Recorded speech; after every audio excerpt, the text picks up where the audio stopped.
Welcome back. ಕೊನೆಗೂ ಸಚಿವ B Nagendra ರಾಜೀನಾಮೆಯನ್ನ ಕೊಟ್ಟಿದ್ದಾರೆ. ಸುದ್ದಿಗೋಷ್ಠಿಯನ್ನ ಮಾಡಿದ್ರು ವಿಧಾನಸೌಧದಲ್ಲಿ ಸುದ್ದಿಗೋಷ್ಠಿಯನ್ನ ಮಾಡಿ ಕೊನೆಗೂ ನಾಗೇಂದ್ರ ರಾಜೀನಾಮೆಯನ್ನ ಕೊಟ್ಟಿದ್ದಾರೆ.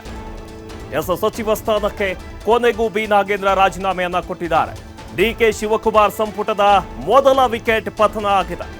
ರಾಜೀನಾಮೆಯನ್ನ ನೀಡಿ ಸುದ್ದಿಗೋಷ್ಠಿಯಲ್ಲಿ ಮಾಹಿತಿಯನ್ನ ಕೊಟ್ಟಿದ್ದಾರೆ. ಸಿಎಂ ಡಿಕೆ ಶಿವಕುಮಾರ್ಗೆ ರಾಜೀನಾಮೆಯನ್ನ ಸಲ್ಲಿಸಿದ್ದಾರೆ ನಾಗೇಂದ್ರ. ಸಚಿವ ಸ್ಥಾನಕ್ಕೆ ಕೊನೆಗೂ ಬಿ ನಾಗೇಂದ್ರ ರಾಜೀನಾಮೆಯನ್ನ ಕೊಟ್ಟಿದ್ದಾರೆ. ಇದು ಡಿಕೆ ಶಿವಕುಮಾರ್ ಸಂಪುಟದ ಮೊದಲ ವಿಕೆಟ್ ಪತನ ಆಗಿರೋದು. ರಾಜೀನಾಮೆಯನ್ನ ನೀಡಿ ಸುದ್ದಿಗೋಷ್ಠಿಯಲ್ಲಿ ಮಾಹಿತಿಯನ್ನ ಕೊಟ್ಟಿದ್ದಾರೆ. ಎರಡನೇ ಬಾರಿಗೆ ಇವರು ರಾಜೀನಾಮೆಯನ್ನ ಕೊಡ್ತಾ ಇರೋದು. ಸ್ವ ಇಚ್ಛೆಯಿಂದ ನನ್ನ ರಾಜೀನಾಮೆಯನ್ನು ನನ್ನ ಮುಖ್ಯಮಂತ್ರಿಯವರಿಗೆ ನಾನು ಕೊಡ್ತಾ ಇದ್ದೀನಿ. ಆದರೆ ನನಗೆ ವರಿಷ್ಠರಲ್ಲಿ ನನ್ನ ಇನ್ನೊಂದು ಮನವಿದೆ. ಇಲ್ಲೇ ವರಿಷ್ಠರಿದ್ದಾರೆ. ಇಲ್ಲಿ ಮುಖ್ಯಮಂತ್ರಿ ಹಾದಿ ಇಟ್ಕೊಂಡು ನನಗೆ ಆಗಿರುವಂಥ ಅನ್ಯಾಯವನ್ನು ನಾನು ಮನವಿ ಮಾಡ್ತಾ ಇದ್ದೀನಿ ನಮ್ಮ ವರಿಷ್ಠರ ಜೊತೆಗೆ. ನಮ್ಮ ಖರ್ಗೆಜಿ ಸಾಹೇಬರಾಗಿರ್ಬೋದು, ರಾಹುಲ್ ಗಾಂಧೀಜಿಯವರಾಗಿರ್ಬೋದು. ನನ್ನ ಸ್ವ ಇಚ್ಛೆಯಿಂದ ನನ್ನ ರಾಜೀನಾಮೆಯನ್ನು ನನ್ನ ಮುಖ್ಯಮಂತ್ರಿಯವರಿಗೆ ನಾನು ಕೊಡ್ತಾ ಇದ್ದೀನಿ. ಆದರೆ ನನಗೆ ವರಿಷ್ಠರಲ್ಲಿ ನನ್ನ ಇನ್ನೊಂದು ಮನವಿದೆ. ಇಲ್ಲೇ ವರಿಷ್ಠರಿದ್ದಾರೆ. ಇಲ್ಲಿ ಮುಖ್ಯಮಂತ್ರಿ ಹಾದಿ ಇಟ್ಕೊಂಡು ನನಗೆ ಆಗಿರುವಂಥ ಅನ್ಯಾಯವನ್ನು ನಾನು ಮನವಿ ಮಾಡ್ತಾ ಇದ್ದೀನಿ ನಮ್ಮ ವರಿಷ್ಠರ ಜೊತೆಗೆ. ನಮ್ಮ ಖರ್ಗೆಜಿ ಸಾಹೇಬರಾಗಿರ್ಬೋದು, ರಾಹುಲ್ ಗಾಂಧೀಜಿಯವರಾಗಿರ್ಬೋದು. ನನ್ನ ಸ್ವ ಇಚ್ಛೆಯಿಂದ ನನ್ನ ರಾಜೀನಾಮೆಯನ್ನು ನನ್ನ ಮುಖ್ಯಮಂತ್ರಿಯವರಿಗೆ ನಾನು ಕೊಡ್ತಾ ಇದ್ದೀನಿ. ಆದರೆ ನನಗೆ ವರಿಷ್ಠರಲ್ಲಿ ನನ್ನ ಇನ್ನೊಂದು ಮನವಿದೆ. ಇಲ್ಲೇ ಇದರ ಬಗ್ಗೆ ಹೆಚ್ಚಿನ ಮಾಹಿತಿಯನ್ನ ಕೊಡ್ತಾರೆ ನಮ್ಮ political bureau head Shivakumar Johali ಲೈವ್ಗೆ ಜಾಯ್ನ್ ಆಗ್ತಿದ್ದಾರೆ. ಶಿವಕುಮಾರ್ ಕೊನೆಗೂ ರಾಜೀನಾಮೆಯನ್ನ ಕೊಟ್ಟಿದ್ದಾರೆ. ಬಿ ನಾಗೇಂದ್ರ ಅವರು ರಾಜೀನಾಮೆಯನ್ನ ಕೊಡೋದಕ್ಕೆ ಯಾವೆಲ್ಲ ಅಂಶಗಳು ಕಾರಣವಾದವು, ಏನಿದೆ ಹೆಚ್ಚಿನ ಅಪ್ಡೇಟ್ಸ್ ಇದರ ಬಗ್ಗೆ ಶಿವಕುಮಾರ್?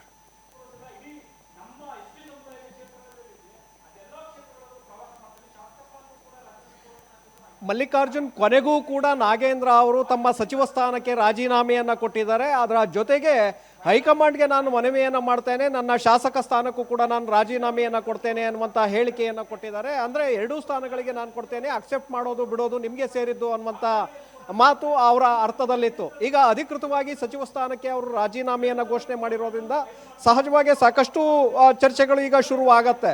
ಯಾಕೆಂದರೆ ಮೊದಲಿನಿಂದಲೂ ಕೂಡ ನಾಗೇಂದ್ರ ಅವರು ರಾಜೀನಾಮೆಯನ್ನು ತೆಗೆದುಕೊಳ್ಳಲೇಬೇಕು ಅನ್ನುವಂಥ ಆಟಕ್ಕೆ ಬಿಜೆಪಿ ಮತ್ತು JDS ನಾಯಕರು ಬಂದಿದ್ದರು. ಆ ಕಾರಣಕ್ಕೆ ಸದನದಲ್ಲೂ ಕೂಡ ಸುಮಾರು 6 ದಿನಗಳ ಕಾಲ ಸದನದಲ್ಲಿ ಕಲಾಪಗಳು ಆಗೇ ಇರಲಿಲ್ಲ. ಯಾಕೆಂದರೆ JDS ಮತ್ತು ಬಿಜೆಪಿ ಶಾಸಕರು ಪ್ರತಿಭಟನೆ ಮಾಡಿದ್ರಿಂದ ಸದನದಲ್ಲಿ ಯಾವುದೇ ಚರ್ಚೆಗಳಿಗೆ ಅವಕಾಶ ಸಿಕ್ಕಿರಲಿಲ್ಲ. ಯಾಕೆಂದ್ರೆ ಈ ನಾಗೇಂದ್ರ ರಾಜೀನಾಮೆಯನ್ನ ಕೊಡದ ಹೊರತು ನಾವು ಹೋರಾಟವನ್ನ ಕೈ ಬಿಡೋದು, ಸದನದ ಒಳಗೆ ಇರಬಹುದು, ಸದನದ ಹೊರಗೆ ಇರಬಹುದು, ನಾವು ಹೋರಾಟವನ್ನ ಮುಂದುವರಿಸ್ತೇವೆ ಅಂತೇಳಿ ಬಿಜೆಪಿ ಮತ್ತೆ JDS ಶಾಸಕರು ಆಗ್ರಹವನ್ನ ಮಾಡಿದ್ರು. ಕೊನೆಗೆ ಸದನ ಮುಂದೂಡಬೇಕಾಯಿತು. 3 ದಿನಗಳ ಮೊದಲೇ ಕಲಾಪವನ್ನ ವಿಧಾನಮಂಡಲ ಅಧಿವೇಶನವನ್ನ ಅನಿರ್ದಿಷ್ಟ ಅವಧಿಗೆ ಮುಂದೂಡಬೇಕಾಯಿತು. ತದನಂತರ ಈಗ ಬಿಜೆಪಿ ಕೂಡ ಮತ್ತೆ ಸೆಪ್ಟೆಂಬರ್ 1ರಿಂದ ಪಾದಯಾತ್ರೆಯನ್ನು ಆಯೋಜನೆ ಮಾಡಿದೆ. ಸುಮಾರು 10 ದಿನಗಳ ಕಾಲ ರಾಯಚೂರಿನಿಂದ ಬಳ್ಳಾರಿಯವರೆಗೆ ವಾಲ್ಮೀಕಿ ಸಮುದಾಯದ ಜನಸಂಖ್ಯೆ ಯಾವ ಭಾಗದಲ್ಲಿದೆ ಆ ಭಾಗದಲ್ಲಿ ಬೃಹತ್ ಪ್ರತಿಭಟನೆ ಪಾದಯಾತ್ರೆಯನ್ನು ಆಯೋಜನೆ ಮಾಡಿದೆ. ಸೊ ಇದೆಲ್ಲದರ ಹಿಂದೆ ಯಾಕೆಂದ್ರೆ ಇದು ಸರ್ಕಾರ ಮತ್ತೆ ಪಕ್ಷಕ್ಕೆ ದೊಡ್ಡ ಮಟ್ಟದ ಡ್ಯಾಮೇಜ್ ಅನ್ನ ಕ್ರಿಯೇಟ್ ಮಾಡ್ತಾ ಇದೆ, ಉಂಟು ಮಾಡಿದೆ. ಈಗಾಗಲೇ ನಾಗೇಂದ್ರ ಅವರ ವಿಚಾರದಲ್ಲಿ ಮೊದಲೇ ಒಂದು ನಿರ್ಧಾರವನ್ನು ತೆಗೆದುಕೊಂಡಿದ್ರೆ ಇಷ್ಟರ ಮಟ್ಟಿಗೆ ಹೋಗ್ತಾ ಇರಲಿಲ್ವೇನೋ.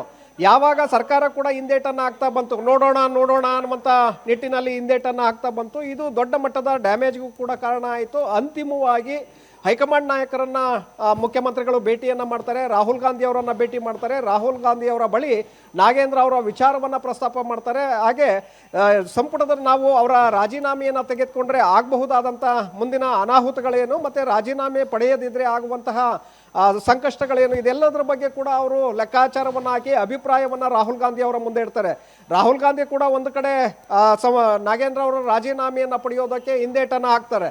ಯಾಕೆ ನಾವು ಅವರ ರಾಜೀನಾಮೆಯನ್ನು ಪಡ್ಕೊಳ್ಬೇಕು, ಈಗ ರಾಜೀನಾಮೆಯನ್ನು ಪಡ್ಕೊಂಡ್ರು ಕೂಡ ಮತ್ತೆ ಪ್ರತಿಪಕ್ಷಗಳು ನಮ್ಮ ಹೋರಾಟಕ್ಕೆ ಮಾಡಿದು ರಾಜೀನಾಮೆಯನ್ನು ತೆಗೆದುಕೊಂಡಿದ್ದಾರೆ ಅನ್ನುವಂತಹ ಆರೋಪಗಳನ್ನು ಮಾಡ್ತಾರೆ. ಮುಂದಿನ ದಿನಗಳಲ್ಲಿ ಪಕ್ಷ ಮತ್ತು ಸರ್ಕಾರಕ್ಕೂ ಕೂಡ ದೊಡ್ಡ ಡ್ಯಾಮೇಜನ್ನು ಮಾಡ್ತಾರೆ ಅನ್ನುವಂಥ ಕಾರಣಕ್ಕೆ ಸದ್ಯಕ್ಕೆ ಯಾವುದೇ ರಾಜೀನಾಮೆಯನ್ನು ಪಡೆಯೋದು ಬೇಡ ಅನ್ನುವಂಥದ್ದನ್ನು ಮುಖ್ಯಮಂತ್ರಿಗಳ ಮುಂದೆ ಹೇಳ್ತಾರೆ.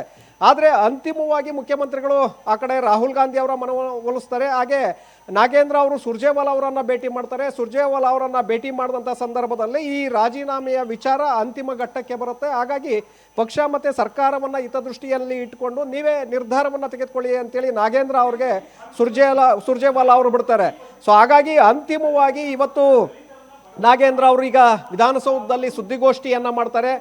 ಸುದ್ದಿಗೋಷ್ಠಿಯನ್ನ ಮಾಡಿ ಅಂತಿಮವಾಗಿ ಸಚಿವ ಸ್ಥಾನಕ್ಕೆ ನಾನು ರಾಜೀನಾಮೆಯನ್ನು ಕೊಡ್ತಾ ಇದ್ದೇನೆ ಅಂತೇಳಿ ಬಹಳ ಭಾವುಕರಾಗಿ ಕಣ್ಣೀರನ್ನ ಹಾಕಿ ಇವತ್ತು ರಾಜೀನಾಮೆಯನ್ನು ಕೊಟ್ಟಿದ್ದಾರೆ. ಇದರ ಜೊತೆಗೆ ಅವರು ಬಳ್ಳಾರಿಯ ಬಿಜೆಪಿ ಶಾಸಕರಿಗೂ ಕೂಡ ಸವಾಲನ್ನ ಹಾಕಿದ್ದಾರೆ.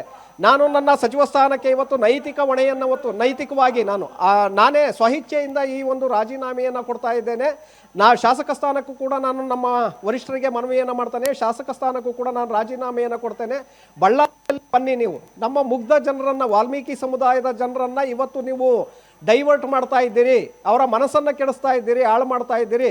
ಹಾಗಾಗಿ ಇದಕ್ಕೆ ಅವಕಾಶಗಳು ಸಿಗೋದಿಲ್ಲ. ನಾನು ಬನ್ನಿ, ಸವಾಲನ್ನು ಹಾಕ್ತೇನೆ. ಬಳ್ಳಾರಿಯಲ್ಲಿ ಮುಂದೆ ಯಾವ ರೀತಿಯಾದಂಥ ಒಂದು ಹೋರಾಟವನ್ನು ಮಾಡ್ತೇನೆ, ಮತ್ತು ನಮ್ಮ ಜನರನ್ನು ಹಿಡಿದಿಡುವಂಥ ಕೆಲಸವನ್ನು ಹೇಗೆ ಮಾಡ್ತೇನೆ ಅನ್ನುವಂಥದ್ದನ್ನು ನಾನು ತೋರಿಸ್ತೇನೆ. ನೀವು ಬನ್ನಿ, ತಾಕತ್ತಿದ್ರೆ ಬನ್ನಿ ಅನ್ನುವಂಥ ಒಂದು ಸವಾಲನ್ನು ಇವತ್ತು ನೇರವಾಗಿ ಜನಾರ್ದನ ರೆಡ್ಡಿ ಹಾಗೆ ಶ್ರೀರಾಮುಲು ಅವರಿಗೆ ನಾಗೇಂದ್ರ ಅವರು ಹಾಕ್ತಾರೆ.